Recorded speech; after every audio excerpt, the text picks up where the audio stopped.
Hello everyone, आप सभी का स्वागत है आपकी अपनी YouTube channel current affairs logics में। फ्रेंड्स, आज मैं इस वीडियो सेशन में लेके आई हूँ स्टैटिक जीके क्वेश्चंस। तो ये हमारा पार्ट नंबर 2 है। इससे पहले हमने एक पार्ट इसका ऑलरेडी आप लोगों को करा दिया है। अगर आपने वो वीडियो नहीं देखी होगी तो मैं लिंक आपको डिस्क्रिप्शन बॉक्स में दे दूँगी, आप लोग ज़रूर चेकआउट करें। इन वीडियोस में हम वो सभी क्वेश्चंस ले रहे हैं स्टैटिक के जो बहुत ही इंपॉर्टेंट है और अक्सर एग्ज़ाम में जो है वो बार बार रिपीट होते रहते हैं। तो आप लोगों के लिए जो भी अपकमिंग कॉम्पिटिटिव एग्ज़ाम्स है, सभी एग्ज़ाम्स के लिए ये वीडियो सेशन काफ़ी ज़्यादा इम्पॉर्टेंट होने वाला है। तो इस वीडियो को शुरू से अंत तक पूरा देखिएगा। इस वीडियो का जो पीडीएफ है वो आप लोगों को मिल जाएगा हमारे टेलीग्राम ग्रुप से। टेलीग्राम ग्रुप का नाम है करंट अफेयर्स लॉजिक्स। लिंक मैंने दिया है डिस्क्रिप्शन बॉक्स में। तो चलिए फ्रेंड्स, आज का जो ये स्ट्रैटेजी के क्वेश्चंस का सेशन है इसे शुरू करती हैं। फर्स्ट क्वेश्चन देखिए, इन विच ईयर वॉज कालिदास सम्मान एस्टेब्लिश्ड। सो कालिदास सम्मान जो है, इस सम्मान की स्थापना जो है ये किस वर्ष स्थापित किया गया था। तो इसकी स्थापना कब हुई थी? 1980, 1980। अच्छा, इसके बारे में कुछ इंपॉर्टेंट पॉइंट्स देख लीजिए। कालिदास सम्मान जो है ये एक एनुअल अवार्ड है। एनुअल अवार्ड का मीन्स होता है ये एक वार्षिक पुरस्कार है, हर साल दिया जाता है। और किस फील्ड में दिया जाता है? आर्ट्स के क्षेत्र में। तो कला में जो भी आउटस्टैंडिंग कंट्रीब्यूशन करते हैं, जो भी उत्कृष्ट योगदान देते हैं, उनको रिकॉग्नाइज करता है, उनको मान्यता देता है कालिदास सम्मान। पहली बार जो है ये सम्मान कब दिया गया था? 1980। तो इसकी शुरुआत, इसकी स्थापना हुई थी 1980 में। नेक्स्ट क्वेश्चन देखिए, fundamental duties were added in the constitution of India under the leadership of which prime minister of India. तो भारत के किस प्रधानमंत्री के नेतृत्व में भारत के संविधान में जो मौलिक कर्तव्य हैं उनको जोड़ा गया? तो यहाँ पे सही आंसर है इंदिरा गांधी जी। तो इंदिरा गांधी जी के नेतृत्व में ही जो संविधान में मौलिक कर्तव्य हैं वो जोड़े गए थे। अच्छा, फंडामेंटल ड्यूटीज़ की बात करें तो ये किस आर्टिकल में है? तो ये है आर्टिकल 51A, जो हमारे इंडिया के कॉन्स्टिट्यूशन का पार्ट 4A है। जो चौथे का ए पार्ट है उसमें आर्टिकल 51A में जो है फंडामेंटल ड्यूटीज़ को ऐड किया गया है। और इसके लिए जो अमेंडमेंट हुआ था वो भी याद रखिएगा कि किस संविधान संशोधन से फंडामेंटल ड्यूटीज़ ऐड की गई। तो इसके लिए जो अमेंडमेंट हुआ था वो था 42वां अमेंडमेंट एक्ट, जो हुआ था फ्रेंड्स 1976 में। ठीक है, तो ये याद रखिएगा, ये सब इंपॉर्टेंट पॉइंट से भी क्वेश्चन आ सकते हैं। अगला क्वेश्चन है, इन विच सिटी वॉज द झंडा सत्याग्रह और फ्लैग सत्याग्रह ऑफ 1923 हेल्ड। सो 1923 का जो झंडा सत्याग्रह है ये किस शहर में आयोजित किया गया था? तो ये झंडा सत्याग्रह हुआ था कहाँ पे? नागपुर सिटी में। क्या उद्देश्य था इस झंडा सत्याग्रह को करने का? तो इसका मेन उद्देश्य था the right to host the national flag and challenge the legitimacy of British rule in India. तो इसका मुख्य उद्देश्य था कि जो राष्ट्रीय ध्वज है उसे फहराने के अधिकार का प्रयोग करना और इंडिया में जो ब्रिटिश शासन की वैधता है उसे चुनौती देना। तो इसी उद्देश्य से 1923 में नागपुर शहर में हुआ था झंडा सत्याग्रह। तो इसका जो ईयर है ना वो भी याद रखेंगे, 1923। अगला question, who among the following wrote a history of Akbar's rain, title जिसका है अकबरनामा। अकबरनामा जो है ये जो बुक है देखिए, ये अकबर के शासनकाल का पूरा इतिहास इसमें बताया गया है। और ये किसने लिखी है? तो इस किताब को जो अकबरनामा है इसे लिखा है किसने? अबुल फजल। तो इसके जो ऑथर हैं उनका नाम याद रखेंगे, अबुल फजल। आगे बात करते हैं। अगला क्वेश्चन है, the idea of concurrent list has been taken from the constitution of which country. समवर्ती सूची का विचार, ये जो आइडिया लिया गया है ये किस देश के संविधान से लिया गया है? कॉन्करेंट लिस्ट का आइडिया लिया है ऑस्ट्रेलिया के कॉन्स्टिट्यूशन से। ऑस्ट्रेलिया के कॉन्स्टिट्यूशन से हमने क्या क्या देखिए बोरो किया है। एक तो हमने कॉन्करेंट लिस्ट ली है जो है समवर्ती सूची, freedom of trade, commerce and intercourse, joint sitting of the two houses of parliament, parliament के दोनों हाउसेस की जो बैठक होती है, ये सब हमने लिया है ऑस्ट्रेलिया के कॉन्स्टिट्यूशन से। अगला क्वेश्चन देखिए, normally Commonwealth Games are held at an interval of. So जो कॉमनवेल्थ गेम्स हैं ये कितने अंतराल पर आयोजित किए जाते हैं? तो 4 साल के गैप पर होते हैं कॉमनवेल्थ गेम्स। जो कॉमनवेल्थ गेम्स है प्रीवियसली इनको कहा जाता था ब्रिटिश एम्पायर गेम्स। ओके, पहले इनका नाम ब्रिटिश एम्पायर गेम्स था और ये हर 4 साल में आयोजित होते हैं। पहली बार कॉमनवेल्थ गेम्स कब हुए थे और कहाँ हुए थे, ये दोनों क्वेश्चन में इंपॉर्टेंट है। सो फर्स्ट टाइम हुए थे 1930 में और हुए कहाँ पे थे, हैमिल्टन कनाडा में। नेक्स्ट क्वेश्चन है who is called the father of economics. अर्थशास्त्र का जनक किसे कहा जाता है। फादर ऑफ इकोनॉमिक्स कहा जाता है एडम स्मिथ को। एडम स्मिथ जो है इनका जन्म 16 जून 1723 में स्कॉटलैंड में हुआ था। इनकी एक फेमस बुक है जिसका टाइटल है an inquiry into the nature and causes of the wealth of nation. So याद रखेंगे एडम स्मिथ को कहते हैं फादर ऑफ इकोनॉमिक्स। अगला question, the concept of 5 year plan in India was introduced by. India में जो पंचवर्षीय योजनाओं की अवधारणा है ये किसके द्वारा शुरू की गई थी। तो 5 ईयर प्लान का कॉन्सेप्ट जवाहरलाल नेहरू जी ने जो है वो शुरू किया था। जो 5 ईयर प्लान्स का कॉन्सेप्ट है ना, ये हमने देखिए रशिया से बोरो किया, रशिया से लिया है। फंडामेंटल ड्यूटीज़ भी हमने रशिया से ही लिए हैं। ये दोनों इंपॉर्टेंट पॉइंट याद रखेंगे। जोसेफ स्टालिन कौन थे। जोसेफ स्टालिन पहले पर्सन थे जिन्होंने सोवियत यूनियन, सोवियत संघ जिसे कहते हैं, वहाँ पे सोवियत संघ में जो 5 ईयर प्लान है उसे इम्प्लीमेंट किया था 1928 में। सो पहले पर्सन जिन्होंने 5 ईयर प्लान इम्प्लीमेंट किया ना, उनका नाम याद रखेंगे, एग्जाम के लिए काफ़ी इंपॉर्टेंट है, जोसेफ स्टालिन। नेक्स्ट क्वेश्चन देखिए, ripening of fruit is hastened by which of the following gases. इनमें से किस गैस से फलों का पकना तेज हो जाता है। तो गैस जो उसमें यूज़ की जाती है वो कौन सी है, एथाइलिन। नेक्स्ट क्वेश्चन है the Narasimhan committee was associated with. अब यहाँ कुछ ऑप्शंस लिखे हैं, इनमें से बताना है कि जो नरसिम्हन समिति है वो किससे संबंधित थी। तो ये कमेटी जो है वो संबंधित थी बैंकिंग स्ट्रक्चर से। नरसिम्हन कमेटी को अगस्त 1991 में जो है वो सेट किया गया था under the former RBI governor M Narasimhan. और ये क्यों सेट की गई थी, तो भारत में जो फाइनेंशियल सिस्टम है उसके सभी पहलुओं पर, उसके सभी एस्पेक्ट्स पर विचार करने के लिए ही इस कमेटी का जो है वो गठन किया गया था। अगला क्वेश्चन देखिए, क्वेश्चन है who among the following women was the first to be featured on an Indian stamp. निम्नलिखित में से देखिए कौन सी महिला पहली थी जिसे भारतीय स्टैम्प पर चित्रित किया गया था। तो सबसे फर्स्ट महिला देखिए जो स्टैम्प पर चित्रित हुई थी, उनका नाम क्या था, मीराबाई। नेक्स्ट क्वेश्चन है which law is involved in the act of cleaning a carpet bye beating it with a stick. जैसे स्टिक से जो कारपेट को मार मार के देखो उसे क्लीन करते हैं ना, साफ करते हैं, उसमें कौन सा नियम शामिल है। तो इस पे जो नियम काम करता है ना वो है फर्स्ट लॉ ऑफ मोशन। तो मोशन का पहले नियम जो है इस पे लागू होता है और ये क्या है देखिए। तो जो फर्स्ट लॉ ऑफ मोशन है क्या कहता है, when an object is at rest और in motion any change in its original state is resisted by its property which is known an inertia.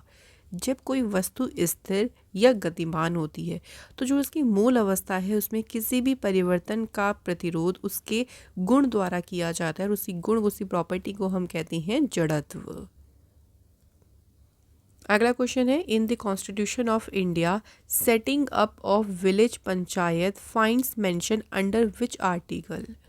भारतीय संविधान में ग्राम पंचायतों की स्थापना का जो उल्लेख है ये किस अनुच्छेद के अंतर्गत मिलता है। तो ये मिलता है आर्टिकल 40 के अंदर, जिसमें कहा है ग्राम पंचायतों की स्थापना। अगला question who introduce first the famous token currency system in India. So भारत में प्रसिद्ध जो टोकन मुद्रा प्रणाली है सर्वप्रथम किसने शुरू की। तो सबसे पहले शुरू किसने की थी, मोहम्मद बिन तुगलक ने। अगला question who was the nawab of Bhopal that ruled from 1868 to 1901। 1868 से 1901 तक शासन करने वाले भोपाल के नवाब कौन थे। उस टाइम पे शासन किया था शाहजहां बेगम ने। With which of the following musical instrument was the musician Bismillah Khan associated? तो फेमस जो म्यूजिशियंस हैं ना, देखिए उनके इंस्ट्रूमेंट्स पूछ लेते हैं एग्ज़ाम में। तो यहाँ बात कर रहे हैं म्यूजिशियन बिस्मिल्ला खान की, और ये जुड़े हैं शहनाई वाद्य यंत्र से।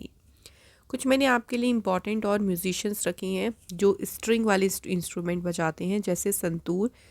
संतूर प्ले करते हैं पंडित शिव कुमार शर्मा और भजन सोपोरी। ऐसे बहुत सारे आर्टिस्ट हैं, बट कुछ कुछ हमें याद रख लेनी है।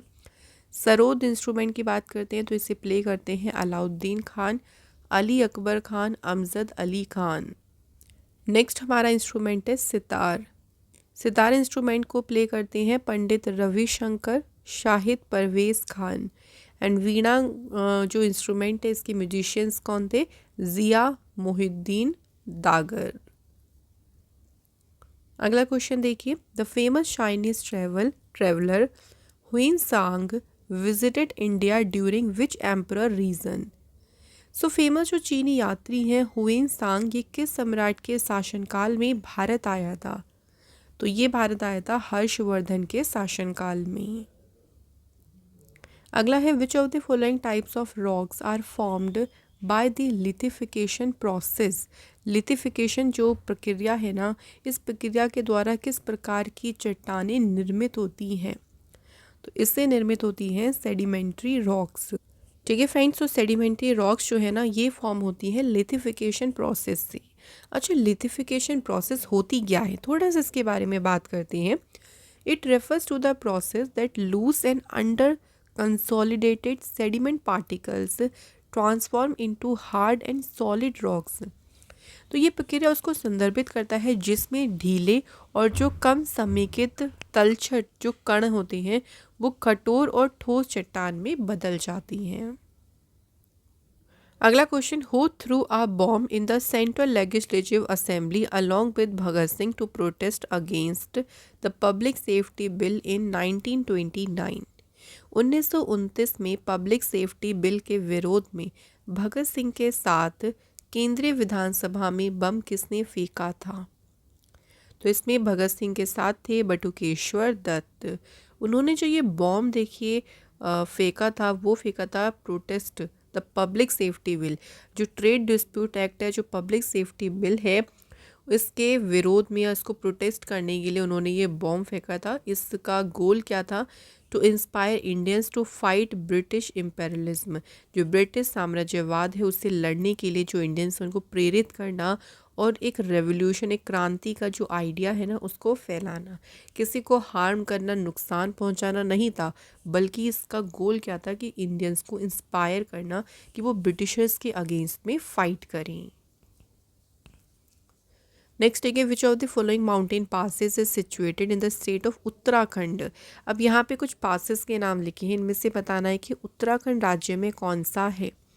तो इनमें से उत्तराखंड में जो है वो है मांगसा धुरा पास। तो ये देख सकते हैं बिल्कुल नेपाल की तरफ, सॉरी जो इधर तिब्बत रीजन आ रहा है उसकी तरफ लोकेटेड है ये मांगसा धुरा पास। तो ये जो पास है ये कनेक्ट करता है उत्तराखंड तिब्बत को। द पिलग्रिम्स फॉर मानसरोवर, जो मानसरोवर जाते हैं तीर्थयात्री, वो इस रूट को क्रॉस करते हैं, और ये लोकेटेड है इन द कुठू वैली में। ठीक है, तो मांगसा धुरा पास कहाँ पे है? उत्तराखंड स्टेट में। अगला क्वेश्चन देखिए, the rivers Damodar, Brahmani and Kharkai originate from the state of India.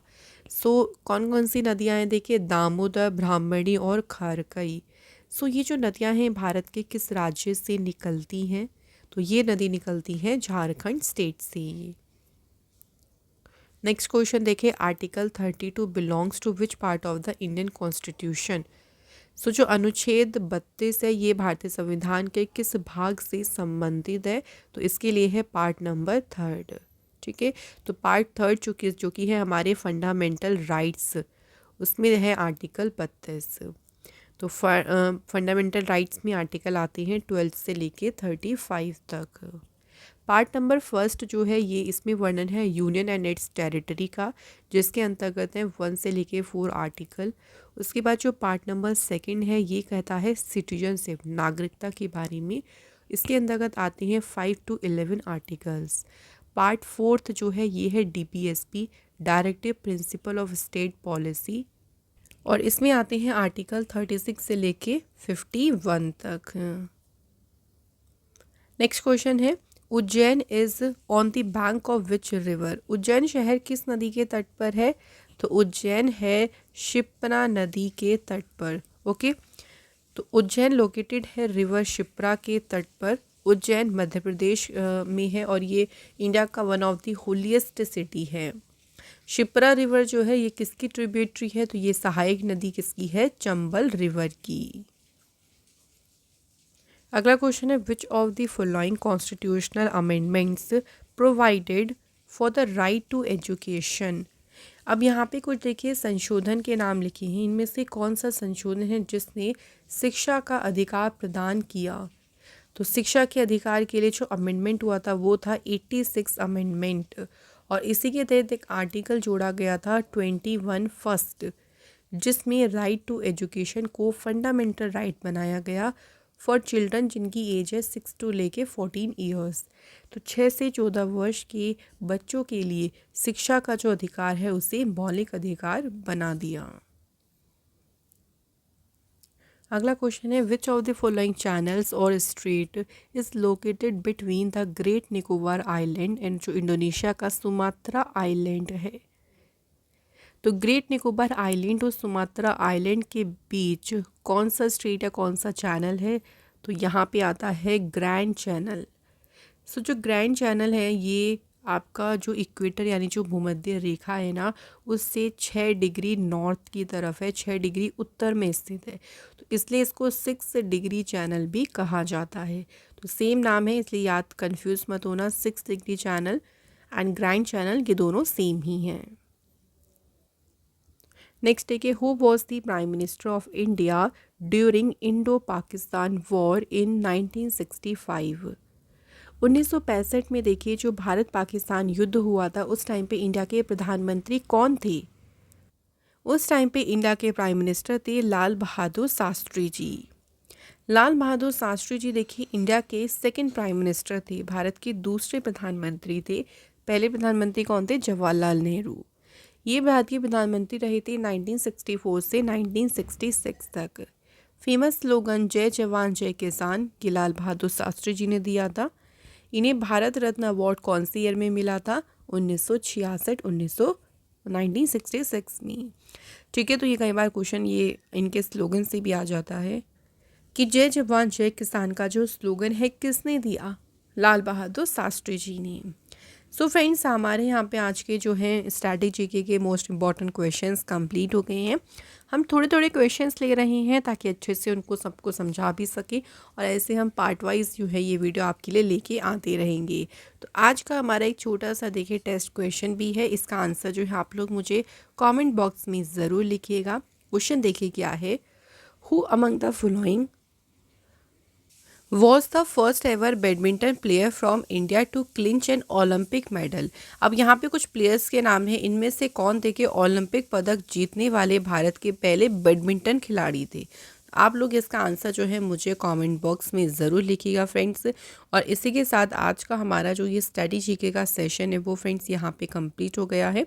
आज के क्वेश्चंस आपको अच्छे लगे हों तो प्लीज़ इस वीडियो को लाइक और शेयर करिएगा, एंड अगर आप हमारे चैनल पे नए हों देन प्लीज़ सब्सक्राइब भी ज़रूर करें। और आप लोग कमेंट में ज़रूर बताएगा कि इस तरह से हमें स्ट्रैटेजी की वीडियोस और भी लेके आनी है, तो आप लोग अगर बोलेंगे तो हम और भी आपके लिए ये जो वीडियोज़ हैं वो लेके आएंगी। सो फ्रेंड्स आज के इस सेशन को यहाँ पे कंप्लीट करते हैं, आप लोगों को अगले सेशन में फिर मिलेंगे। Thank you so much for watching this video.